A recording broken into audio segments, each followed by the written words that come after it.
Hey guys, All in Crypto here, and welcome back, ladies and gentlemen, for another YouTube video. I hope you've all had a fantastic Friday. I know today we certainly have a fantastic video lined up for you. There's some major news potentially coming for Cardano in relation to another exchange, but we are going to dive into that within this video. We are going to be getting into the price, looking at the charts. Again, also Bitcoin is at a very critical level right now, so we'll be covering that. We'll, of course, go over the potential coming announcement from eToro. We're going to be speculating on what that announcement may be. And I'm going to be showing you. You won't find this information anywhere else other than this channel, guys. And if you enjoy the latest and greatest Cardano news, make sure you hit that like button, leave a comment down below, and of course subscribe to this channel because we bring you it daily. This is involving eToro. We will talk about this announcement, what it potentially may be, and what's provoked them to make this announcement.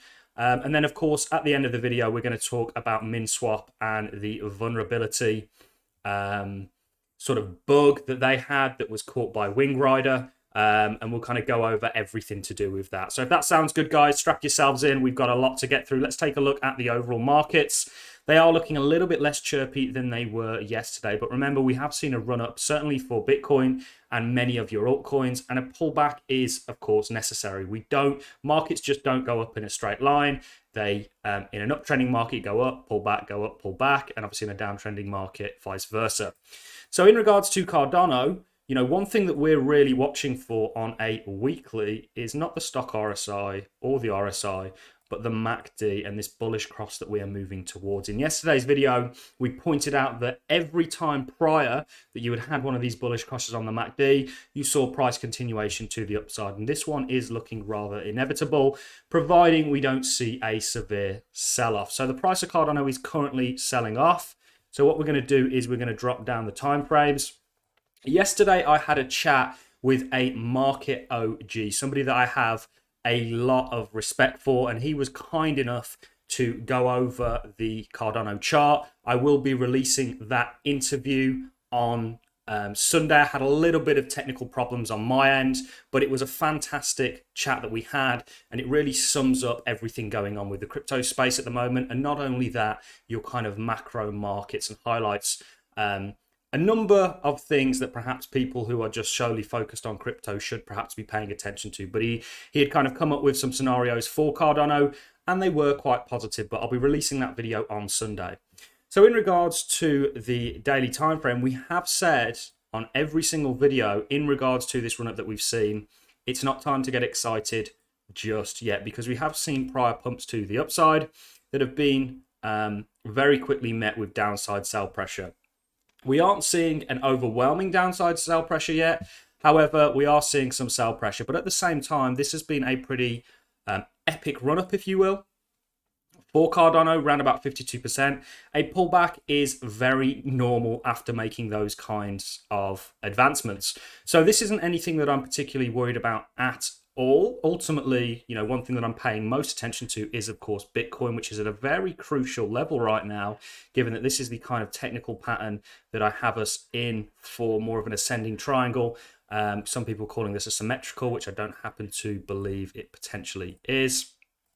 People have that kind of a structure at play. But ultimately, we are knocking on the door of the resistance level that we currently have. What I'm really hoping for, and it's very common when you're approaching targets like this, that you will pull back before getting that continuation, a retest, and then seeing further continuation. This is what I am looking for. There is, of course, a scenario that we come back and bounce around. You know, there are always two possible outcomes, but the one that we're looking for is continuation. And so far, the structure that we have for Bitcoin does not look bad to me, ladies and gentlemen. So I am expecting further upside.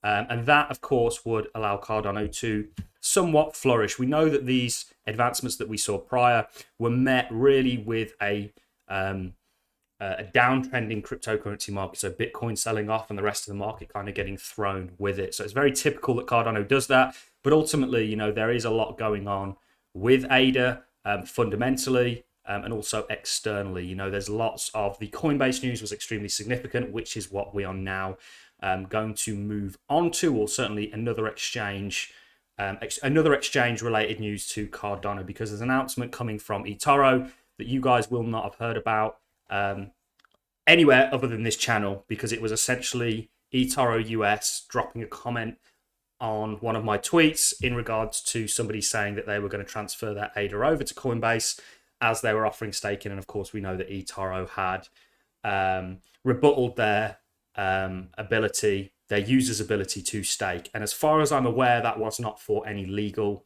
requirement, more an internal decision that eToro took. Are they about to renege on this and actually now start to facilitate it again? I am very much hoping so. So we'll get into what eToro had to say. This is the tweet that I put out a couple of days ago. Don't think people realize just how big Coinbase offering Cardano staking is.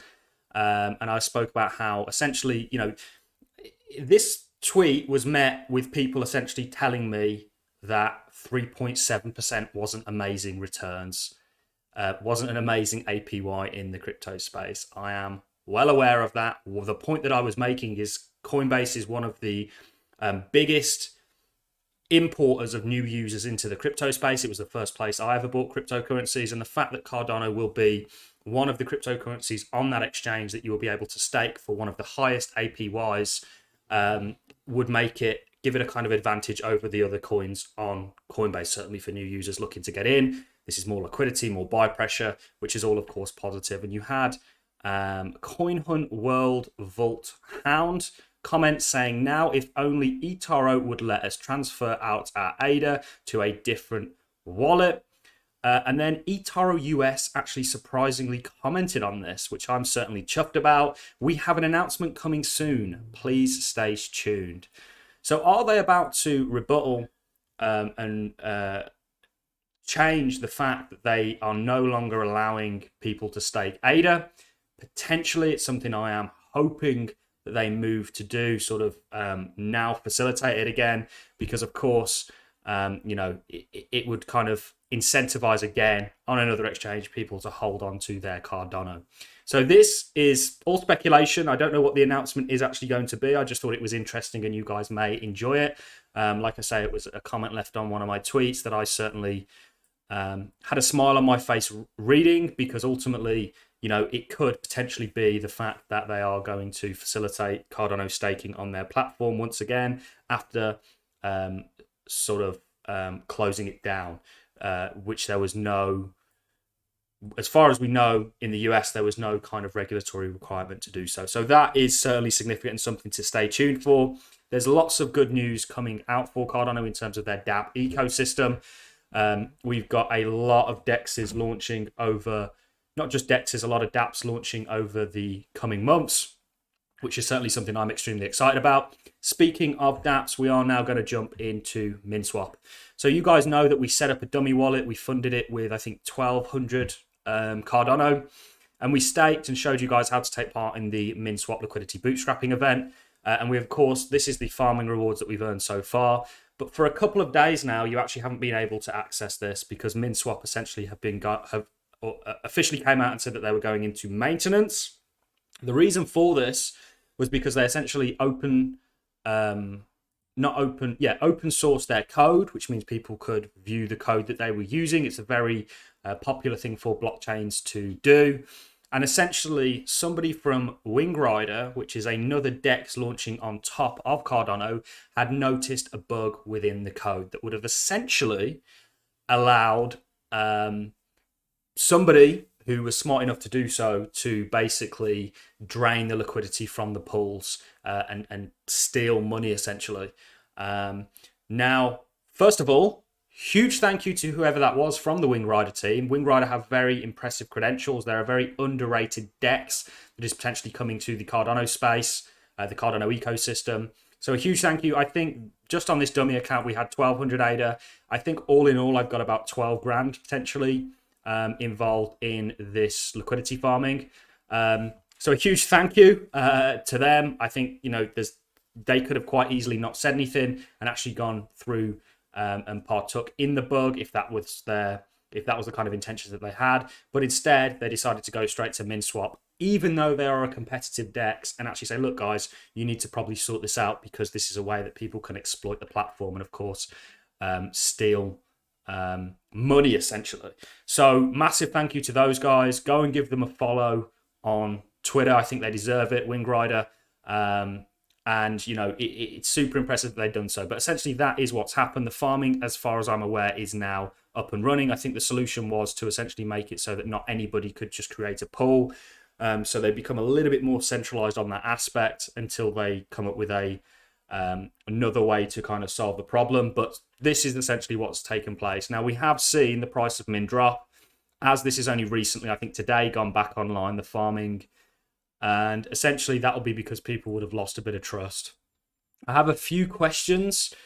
This is inevitable in any kind of a DApp ecosystem. I mean, I used Algorand's Tiny Man, which is one of their first dexes. That had a very similar thing take place, but in actual fact, somebody went through with it. They didn't have somebody like Wingrider or one of the partakers of Wingrider or one of the team of Wingrider actually come and say, look, you've got this bug, you need to sort it. Instead, somebody just decided to drain the pools of liquidity.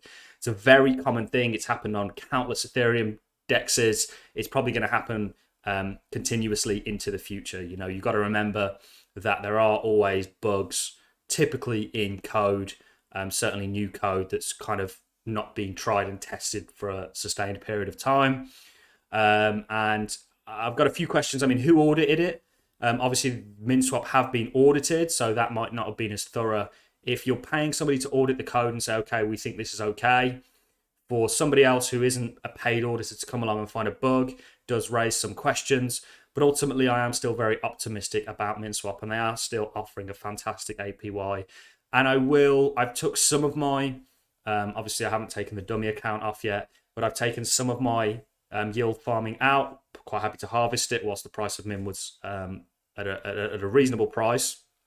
But I'll still leave some in and continue to farm it into the future. But this is always something that we're faced with as early DApp investors. High risk, high reward in many respects. So that is really all I have for you in this video. I just thought that was super worth mentioning, as a lot of people were asking me about it.